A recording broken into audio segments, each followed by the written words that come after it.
Race of the week this week takes us to the Ohio Derby, $500,000 for 3-year-olds. Drew a competitive field.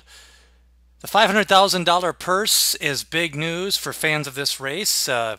Big purse drops the last couple of years, but now with slots money back in there, I would say in the future this race will probably go back up to a Grade 2 status, and overall a Grade 2, Grade 3 field this year. Going to be looking for horses that either have some back class and still some current form, or possibly some lightly raced horses stepping up in class. First horse out of the box is a horse by the name of Whiskey Ticket. He is 2 for 2. Opened up his winning career with a maiden win at Santa Anita.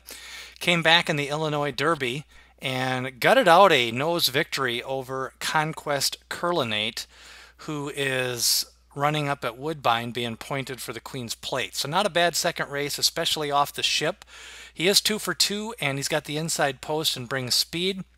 His regular jockey, Martin Pedroza, rides. He's going to have to get out of that rail and going to have to try to hold off some other possible speed, as I think Mr. Z may be showing some speed, or at least some pace pressure in the middle of this race, and even some other horses are capable. Far Right enters. Now, he had a bad race in the Kentucky Derby. Really no other way to put this. He ran 15th pretty much all the way around. Now, he had worked a little bit lethargic going into that race, according to some of the clocker reports. His best form came over the winter between November and January and February. Should note, though, his Grade 3 win was the Southwest, and that came at Oaklawn Park. And that was another win after the Smarty Jones, which was just $150,000 listed stakes. The Oaklawn 3-year-olds were a little bit light on class this year, so I'm not really sure where he fits. His running style is to come from 10 to 12 lengths off the pace. Should get enough of a pace here, but coming off kind of a dismal effort in Kentucky, you could go either way with him. I'm just not sold on his current form. He does have a couple of workouts since the Kentucky Derby. 30 silver pieces, just looks outclassed.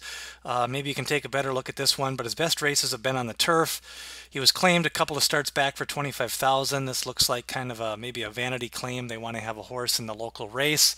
So he will not be on my tickets, and just seems like a bad surface and doesn't really seem to have any upside. Now, Divining Rod is interesting. He passed on the Kentucky Derby after a very strong Lexington win. He won by 3 lengths, defeated Fame and Power, who came back to win a race at Pimlico and then ran second at Churchill Downs this past weekend. So he's definitely at the Grade 3 level, showed speed at Tampa Bay in the Sam F. Davis and in the Tampa Bay Derby, faced Carpe Diem and Ocean Knight. Then went against American Pharoah in the Preakness. And the interesting thing is he ran third in the race, but that's only because he made a big move to actually try to win the race, and that actually cost him second place late when Tala Verve kind of cut inside of him and got the place money. His speed figures in the last 2 races are 91 and 96. He's lightly raced, possibility of still a little bit of upside. Julien Leparoux back in the irons. Interesting to note because Leparoux won with him when he won by 3 lengths in his Lexington victory. So definitely this horse will probably be favored, no worse than second favored. War Story is kind of hard to get a gauge on. He opened up his career with 2 straight wins. Then he lost 3 straight races to International Star. Best races have been either from behind or off the pace. He's not as much of a deep closer like War Story is. Kent DeSormo rides. There's some things to like here. I mean, he's only 6 lifetime races. International Star really got good this winter, but he was kind of no match for him. So I think he's usable, and you probably have to have him on your tickets. I don't think he's anything under 3 to 1 is a odds-on favorite. Still kind of wonder a little bit about his distance limitations, as Northern Fleet and Pulpit bring a little bit more of a speed influence, and he may have tapped out at that 1 1/8 distance because he definitely flattened out in the Louisiana Derby late. So I'm just not sure he wants 9 furlongs. Tensandor is a New York bred, 3 races on off tracks.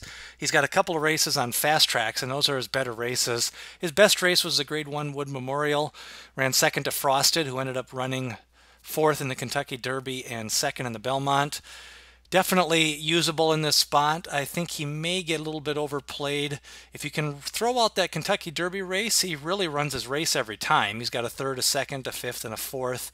His 1 win was at the Big A in the winter time. Fitz, I think his speed figures 90, 91, 90 are a little bit slower than Far Right and possibly Divining Rod, but probably worth using, especially on the bottom halves of trifectas and superfectas. Decabrist has no form, 16 races, has 13 straight losses, has lost by 20, 22, 16 lengths, 12 lengths, 23 lengths. There's just no form, there's no back class, and he's slow. I can't imagine him winning the Mad Russian Trains. Mr. Z is interesting, 13 straight losses, but he's finished 9 of 14 in the money. He has a big bankroll, almost approaching $700,000 in career earnings. Made a big mid-race move. Actually, his race in the Arkansas Derby was very good visually.